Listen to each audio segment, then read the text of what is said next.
বৃষ্টি কিছুটা স্বস্তি দিলেও নতুন করে তাপ প্রবাহের পূর্বাভাস দিয়েছে আবহাওয়া অধিদপ্তর।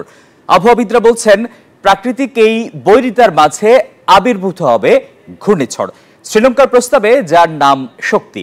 চলতি মাসের ২৭ তারিখ বঙ্গোপসাগরে লঘুচাপ সৃষ্টির ফলে তা ঘূর্ণিঝড় শক্তিতে রূপ নিতে পারে বলে সতর্কতা জারি করেছে আবহাওয়া অধিদপ্তর।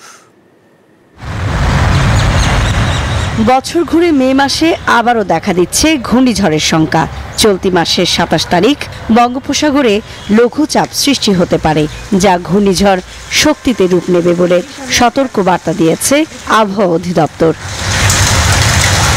শুক্রবার সকালে আবহাওয়া অফিস জানায়, উষ্ণ সমুদ্রের তাপমাত্রার কারণে প্রায়শ মে মাসের মাঝামাঝিতে ঘূর্ণিঝড়ের সঞ্চালন তীব্র হয়। তবে ঘূর্ণিঝড় শক্তির গতিপথ কী হতে পারে তা জানা যাবে ২৭ মে।